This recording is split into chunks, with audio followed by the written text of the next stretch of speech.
Bonsoir à vous tous. Alors, aujourd'hui, on va continuer la correction de notre examen national.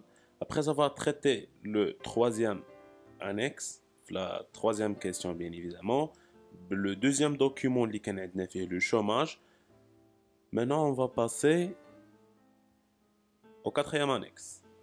Et bien évidemment, on va parler de l'inflation. Donc, أول حاجة كنشوفوا لو دوكيومون اللي عندنا.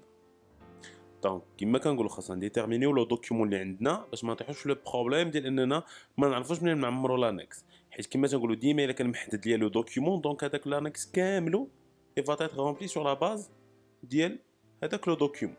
Inflation au Maroc, alerte sur le pouvoir d'achat. Donc maintenant, je dois comprendre que Mnikiguli alerte sur le pouvoir d'achat, donc on aura un problème de l'inflation, un sérieux problème, c'est-à-dire que l'inflation va peut-être augmenter. Et comme je vous dis 2,8, attendrait un pic de 2,8. Attendrait, yani peut-être, Z, peut-être qu'on parle de 2,8, peut-être qu'on parle de 2,8. Passons à l'annexe. Donc, bien évidemment, lisez la donnée en gras souligné pour ne pas oublier. Alors, les verbes qui sont en gras, lisez, précisez en justifiant, dégager, expliquer. Alors, je l'ai déjà expliqué pour cette playlist, les fait comment répondre ou comment réussir notre examen national. Alors, en description, je vais vous plus facile. Donc, 2,8, on va dire le raisonnement مع راسي. 2,8 هو le taux d'inflation اللي كنتسناو غيطرا في هاد l'année. يعني les prix peuvent être augmentés de 2,8 par rapport à l'année précédente. Donc هادشي غنحاول نكتبو في une phrase اللي هي simple. Entre 2017 et 2018, le niveau général des prix à la consommation va peut-être augmenter de 2,8 au Maroc. كيما ممكن نبدا au Maroc, كيما نقدروا نبدا en 2018 par rapport à 2017 ولا au Maroc en 2018. يعني هنا نبدا باش ما بغيت. D'abord, on la deuxième question. La deuxième question, Miniti Goulia préciser. Donc, Miniti Goulia préciser, fait le cas, un an, khassin job sur la base des connaissances acquises d'Yaouli, un an, d'Yal le problème, les ateliers soit le texte, soit un graphe, soit une question. Et n'a qu'à préciser en justifiant. Les khassin goulou oui ou la non. Et j'aurai une désinflation ou elle lèche. Donc, si قلت وي نقول علاش وإلا قلت نو نقول علاش.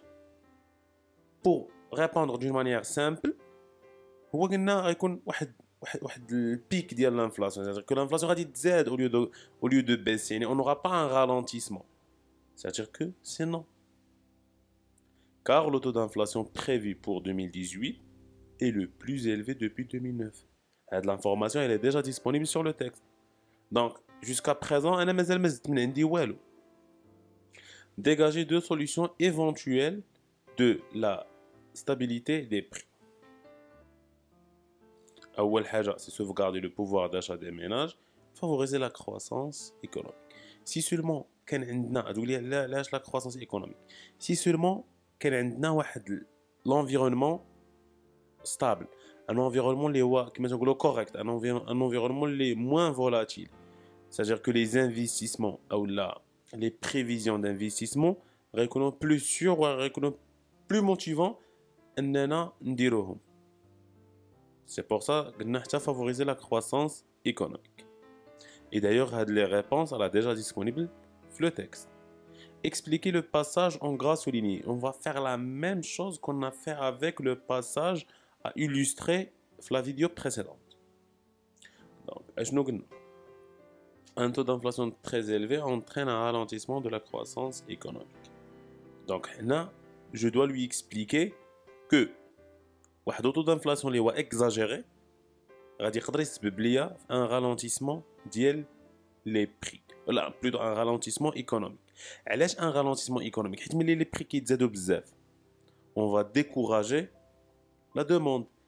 Et si la demande baisse, sachant que la demande est une partie importante du PIB, c'est la dépense de consommation finale, que ce soit la consommation des ménages, que ce soit la consommation de l'État.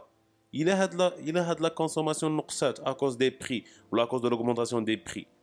Donc, faites le cas, on aura un ralentissement du PIB. Ou la le PIB, c'est le ralentissement de la croissance économique.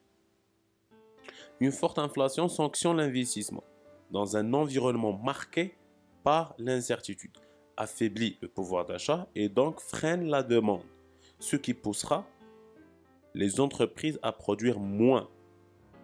Donc, c'est le ralentissement économique. J'espère que la phrase est claire, mais je ne me bzaf. Merci pour votre attention. La suite, Inch'Allah, vous l'aurez dans les prochaines vidéos. Merci.